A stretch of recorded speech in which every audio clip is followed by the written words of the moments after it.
آج کی اس ویڈیو میں آپ کو ایک نسخہ بتانے والا ہوں، اور وہ نسخہ یہ ہے کہ تنخواہ کے پیسوں کو مہینے کی آخری تاریخ تک کیسے بچایا جا سکتا ہے۔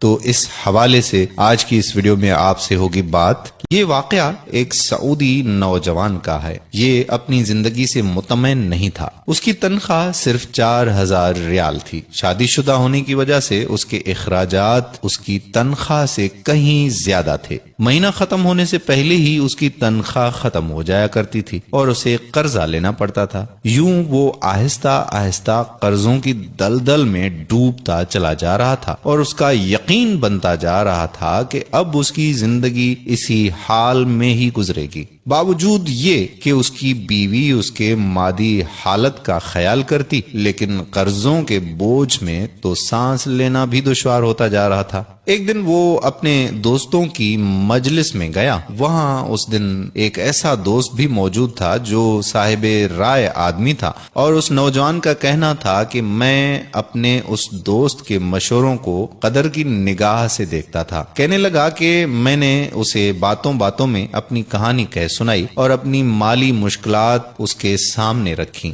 اس نے میری بات سنی اور کہا کہ میری رائے یہ ہے کہ تم اپنی تنخواہ میں سے کچھ حصہ صدقہ کے لیے مختص کر لو۔ اس سعودی نوجوان نے حیرت سے کہا کہ جناب، مجھے تو گھر کے خرچے پورے کرنے کے لیے قرضے لینے پڑتے ہیں اور آپ صدقہ نکالنے کا کہہ رہے ہیں۔ خیر، میں نے گھر آ کر اپنی بیوی کو ساری بات بتائی تو بیوی کہنے لگی کہ تجربہ کرنے میں بھلا کیا حرج ہے، ہو سکتا ہے کہ اللہ تعالیٰ تم پر رزق کے دروازے کھول دے۔ کہتا ہے کہ میں نے ماہانہ 4000 ریال میں سے 30 ریال صدقے کے لیے مختص کرنے کا ارادہ کیا اور مہینے کے آخر میں اسے ادا کرنا شروع کر دیا۔ سبحان اللہ، قسم کھا کر کہتا ہوں کہ میری تو حالت ہی بدل گئی۔ کہاں میں ہر وقت مالی ٹینشنوں میں اور سوچوں میں رہتا تھا، اور کہاں اب میری زندگی گویا پھول ہو گئی ہو جیسے، ہلکی پھلکی آسان۔ قرضوں کے باوجود میں خود کو آزاد محسوس کرتا تھا۔ ایک ایسا ذہنی سکون تھا کہ میں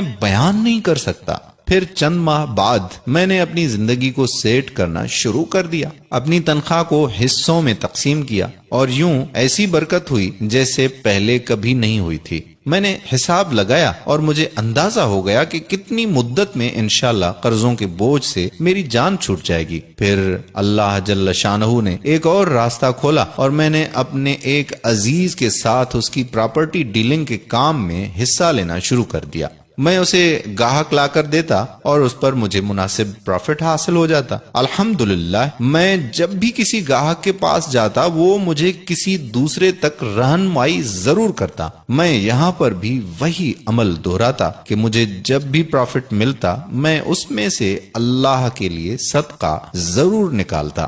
وہ کہتا ہے کہ اللہ کی قسم، صدقہ کیا ہے کوئی نہیں جانتا سوائے اس کے کہ جس نے اسے آزمایا ہو۔ صدقہ کرو اور صبر سے چلو، اللہ کے فضل و کرم سے خیر و برکتیں اپنی آنکھوں سے دیکھو گے۔ تو میرے پیارے بھائیوں اور محترم بہنوں، صدقے کی بہت زیادہ اہمیت ہے۔ جتنا ہو سکے زیادہ سے زیادہ صدقہ کریں۔ ایک صدقہ تو آپ ابھی اس وقت نکال سکتے ہیں، اور وہ صدقہ یہ ہے کہ آپ اس ویڈیو کو زیادہ سے زیادہ شیئر کریں تاکہ لوگوں کو صدقہ کرنے کی توفیق ہو، اور جو بھی صدقہ کرے گا اس کا ثواب آپ کو بھی ملے گا اور ہمیں بھی ملے گا۔ جب آپ کسی مسلمان کو تنخواہ میں سے صدقے کے لیے رقم مختص کرنے کا کہیں گے اور وہ اس پر عمل کرے گا تو آپ کو بھی اتنا ہی اجر ملے گا جتنا صدقہ کرنے والے کو ملے گا، اور صدقہ دینے والے کے اجر میں کوئی بھی کمی واقع نہیں ہوگی۔ سوچئے، آپ اس دنیا سے چلے جائیں گے اور آپ کے سبب آپ کے پیچھے کوئی صدقہ کر رہا ہوگا۔